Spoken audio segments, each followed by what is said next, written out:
I'd like to start my talk off a little bit different for Tech Week, and I'd like to focus on humans. Because ultimately, if AI could do everything, we might as well all pack up, go home, get Claude, set it off, and we're all going to be billionaires by the end of the year. But that's not really the reality, because it's the human that really makes the difference when it comes to navigating a world with AI. And so I'd like to take you back to all the founders here to the completely irrational decision to start a company. Because nobody, when they first start a company, has 20 years experience in doing it. Yet we all seem to be able to find a way. Nobody gets a degree in navigating the unknown. And so the way I like to think of AI is almost like the world's most intelligent academic that's never left the house, never been to a party, never seen the real world, and never had any experience out of it. In fact, the only human experience it really has is humans on social media. And I think we can all agree we act a little bit different on social media to what we do in real life. And so AI is very much focused around knowledge, but knowledge is the past. Genius is the future. And nobody really starts a business with knowledge of going, well, let's look at the most successful company in the category. Let's copy everything they do and expect my business to do well. It's things like imagination, curiosity, empathy, and vision that allow some of the incredible companies that I've seen today to exist in the first place. It's actually the other side of the mind that has become incredibly valuable in a world with AI. It's things like judgment.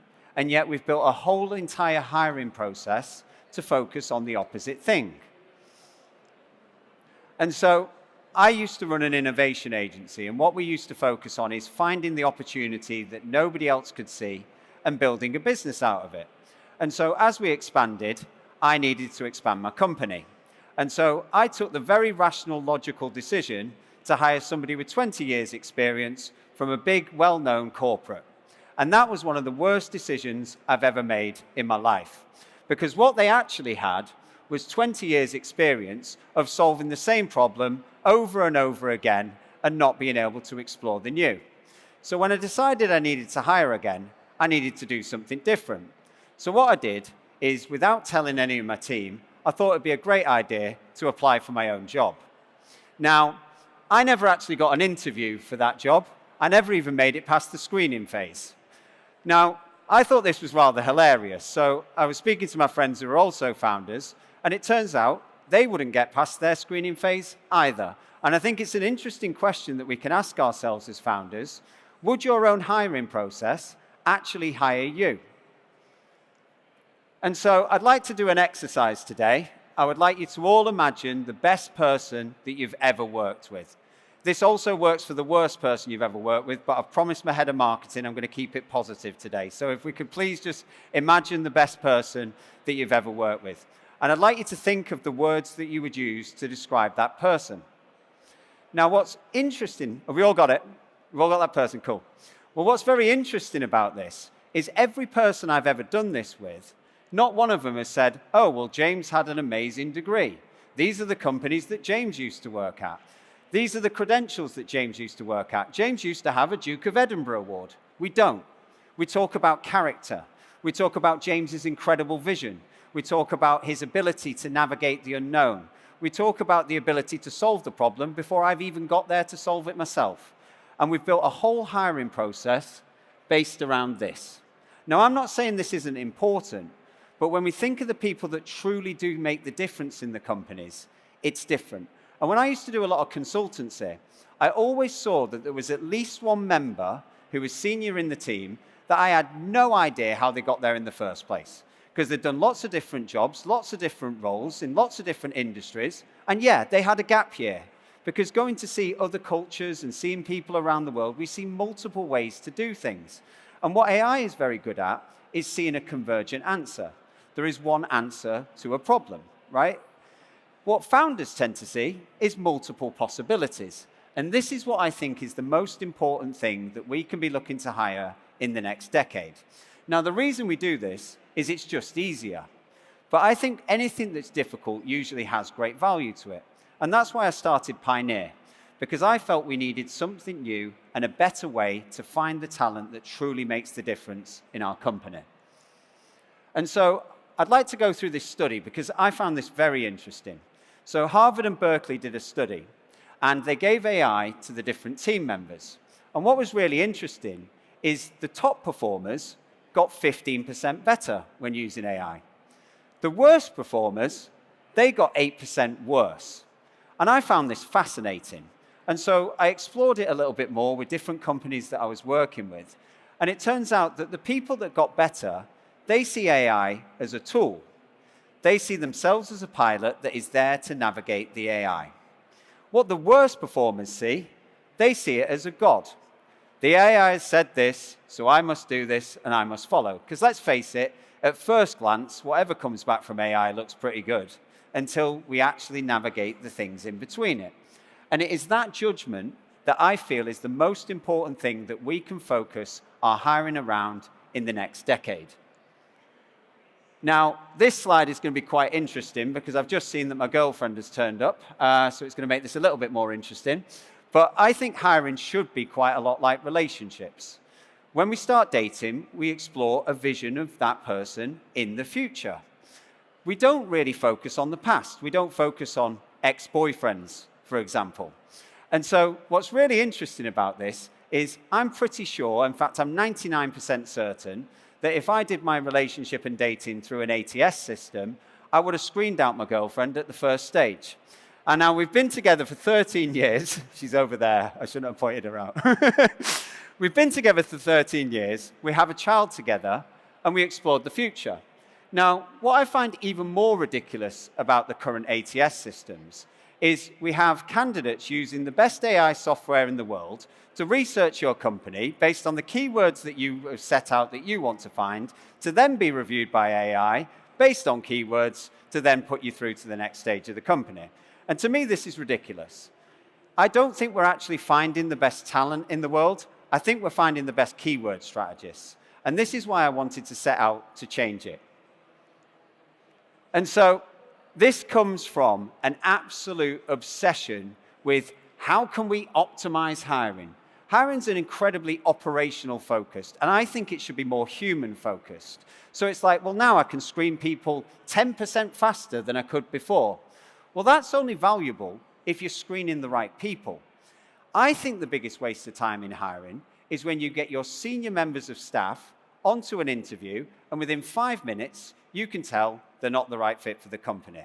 And then you sit there for 55 minutes, being polite, waiting for the interview to end.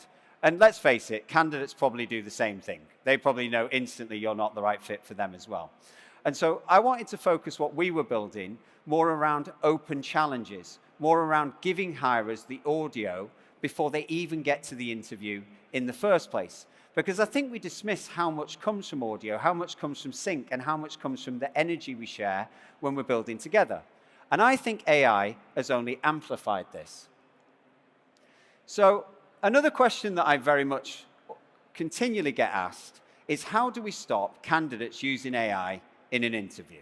And we've probably all seen this software where it pops up on screen, you ask a question, it gives the candidate the answer to the question, and they deliver it with conviction.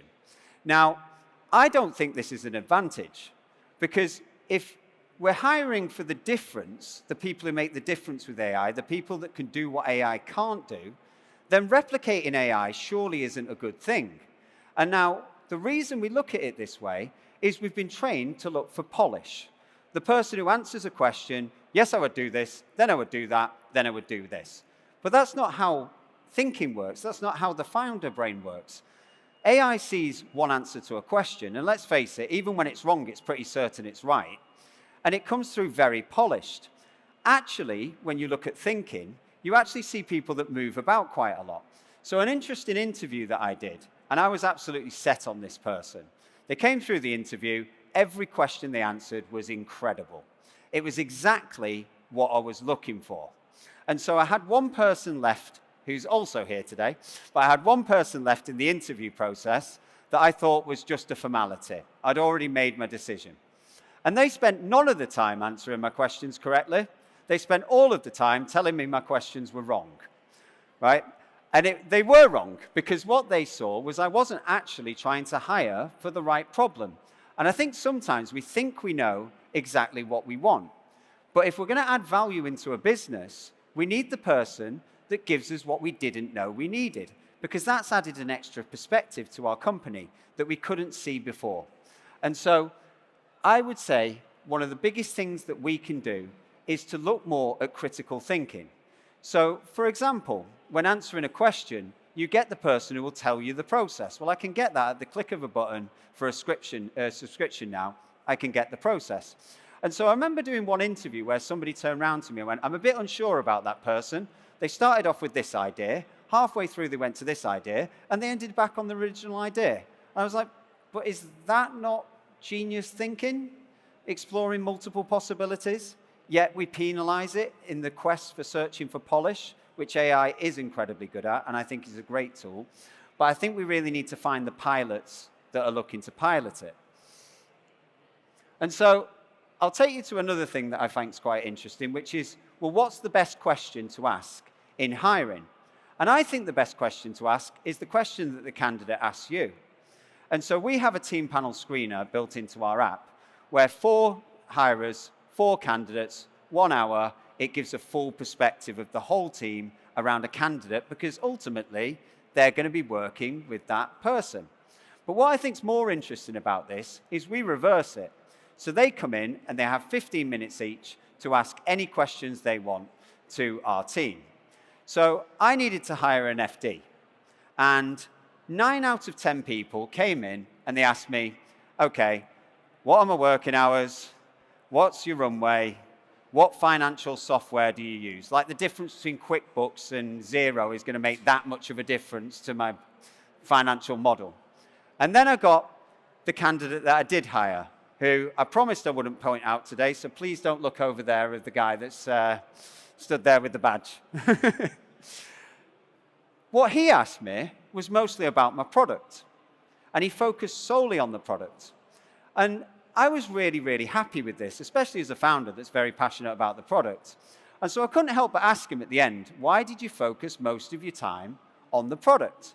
He went, well, look, most of the people in this process can build you a financial model. That's easy, right?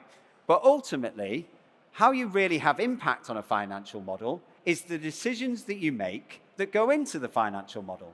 And so my hypothesis would be that the most expensive thing in your business is the product. And if I don't understand that, how can I make the correct decisions in order to make actually a difference in the financial model? And needless to say, I did hire him, and he is incredible. So I'd like to finish with this. I don't think the future of hiring is about finding better answers, because AI gives us an infinite number of incredible answers. I think the most important thing in hiring is finding the right minds to navigate them. And these minds don't get through the screening process. And so I do get back, oh, don't worry, we have an interview that assesses character. Well, that's all well and good if the right people got through to the interview in the first place in order to demonstrate that. And so I think it's become a complete farce. I think it's become very mechanical.